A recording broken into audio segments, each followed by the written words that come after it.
सबसे ज्यादा आनंद शंकर जी से पूछा जाए कौन से दिन आता है, तो शिव जी कहेंगे मुझे हर तीज बड़ी पसंद है। शिव जी से पूछा वो क्यों? पार्वती जी ने जो तप करा था, साधना करी थी, उपास करा था, व्रत करा था, पार्वती जी ने ऐसा व्रत करा, ऐसा तप करा, ऐसी साधना करी, उस व्रत से मैं बड़ा प्रसन्न हूं। सबसे ज्यादा प्रसन्न मेरे शंकर तीज के दिन होते, सबसे ज्यादा प्रसन्न।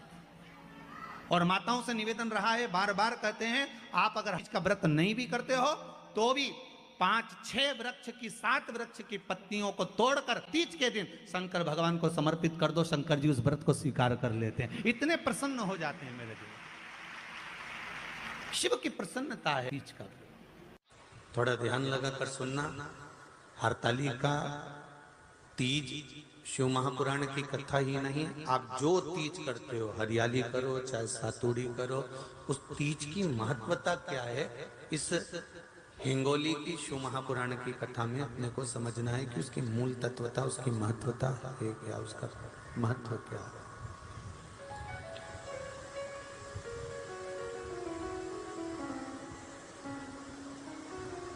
भगवान ब्रह्मा, भगवान विष्णु और भगवान शिव, इन तीनों की जो अर्धांगिनियां, ब्रह्माणी, लक्ष्मी और पार्वती, इन तीनों ने तप कर कर, साधना कर कर ब्रह्मदेव को, भगवान विष्णु को और भगवान शंकर को प्राप्त किया। और तीनों ने प्राप्त कर कर तीनों देवताओं से वर मांगा कि वर हमको ऐसा दीजिए कि हमारे तप साधना का फल नारी को तीज के दिन प्राप्त हो जाए। अब देखिए जरा, एक ही व्रत से, एक ही उपवास से उसको संपूर्ण तप साधना का फल प्राप्त हो रहा है, संपूर्ण तप साधना का फल उसको मिल रहा है। मात्र एक व्रत से, केवल एक व्रत कर रहे हैं, संपूर्ण तप साधना का फल उसको प्राप्त हो रहा है। ऐसा कोई व्रत, ऐसी कोई साधना, ऐसा कोई शंभो शरण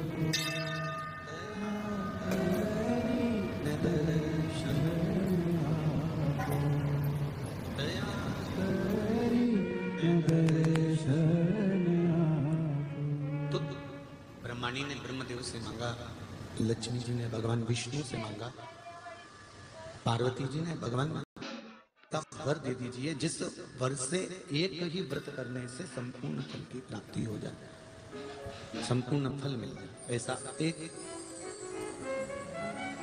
व्रत का फल दे दीजिए, मात्र एक व्रत का।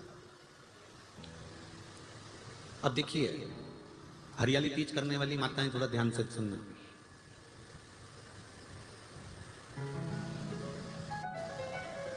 हरियाली तीज जब माताएं करती हैं तो एक हरियाली तीज, एक गणगौर की तीज, ये दो तीज के व्रत ऐसे होते हैं जिसमें जब माताएं करती हैं तो उस समय पर उमा,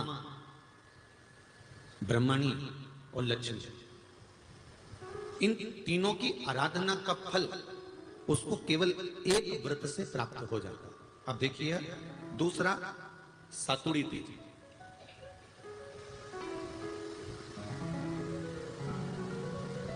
इसमें उमा और महेश्वर, उमा और महेश, ब्रह्मणी और लक्ष्मी, इन चार के व्रत तप का फल एक साथ सातुड़ी तीज के दिन प्राप्त हो जाता। अब एक आती है हरतालिका तीज। आप लोग करते हो हरतालिका? यहाँ लोग करते कि नहीं करते? करते हैं यहाँ पे हरतालिका? कौन कौन करता है जरा हाथ उठाओ तो जरा। अरे सभी करते हो, रखो रखो, बहुत बढ़िया, बहुत अच्छी बात। एक आती है हरतालिका तीज। इस तीज का व्रत माता पार्वती बेल वृक्ष के आनंद के साथ में फुलेरा बनाकर करती है, और जिसमें इस हरतालिका में माता पार्वती जी के जितने जन्म पहले हुए हैं, माता पार्वती का जन्म तो 52वें नंबर का, 52 नंबर पे माता पार्वती का जन्म है। इससे पहले तो माता के 51 जन्म पहले हो चुके, 51 जन्म माता पार्वती का पहले हो चुके। तो वो जितने जन्म माता पार्वती पूर्व में ले चुकी हैं, ब्रह्माणी जितनी बार ब्रह्मदेव के साथ में विराजमान हो चुकी हैं, इंद्राणी जितनी बार इंद्र के साथ विराजमान हो चुकी हैं, और लक्ष्मी चाहे वो राधा के रूप में हो, चाहे वो रुक्मणी के रूप में हो, चाहे वो सतभामा के रूप में हो, चाहे वो यमुना के रूप में हो, चाहे वो गंगा के रूप में हो, जितनी बार माता लक्ष्मी ने रूप धारण करे हैं वो सब रूप में, और माता पार्वती अपने सारे रूप में, ब्रह्माणी अपने सारे रूप में, लक्ष्मी अपने सारे रूप में इस हरतालिका तीज के व्रत को करने के लिए आतुर रहती हैं। और इस व्रत को कर कर एक दिन में ही संपूर्ण विश्व का जितना तप है, साधना है, उपवास है, सबका फल एक साथ एकत्रित कर लेती हैं, केवल एक व्रत में, हरतालिका तीज। अब एक बात ध्यान से सुनिएगा, सारे व्रत, आपका अगर स्वास्थ्य खराब हो गया तो आप व्रत छोड़ सकते हो। जितने भी व्रत आप लोग कर रहे हैं पूर्व के, सोमवार, मंगलवार, एकादशी, छठ, पंचमी, चतुर्थी, अगर आपका स्वास्थ्य खराब है तो आप उस व्रत को छोड़ सकते हो, सारे व्रत को छोड़ सकते हो। पर तीज का जो व्रत होता है,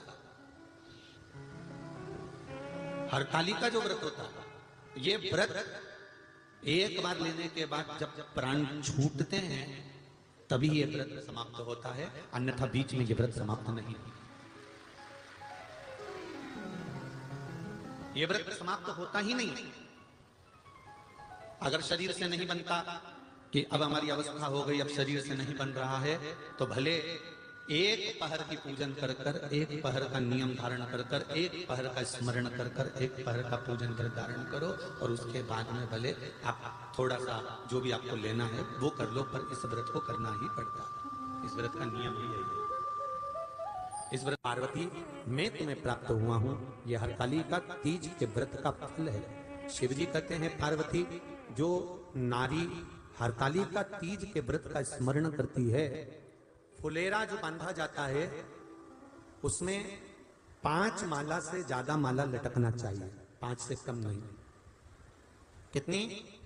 जैसे माला जो लटकाते हो वो 5 से ज्यादा होना चाहिए। 5 तो जया, विषहरा, सामरीबारी, दौतली, देव, इससे अधिक होगी चलेगा, पर इससे कम फुलेरे के अंदर माला नहीं होना चाहिए महाराज। दूसरा, फुलेरा जहां हरतालिका व्रत हो वहीं पर बांधा जाता है। हरतालिका तीज का व्रत एक ऐसा व्रत होता है जो मरते दम तक रहता है। इस व्रत को छोड़ा नहीं जाता। ये नहीं किसी और वाले गुरु जी ने कहा और अपन ने एक बार कर लिया और अगली बार वो व्रत गायब हो गया, ऐसा नहीं होता।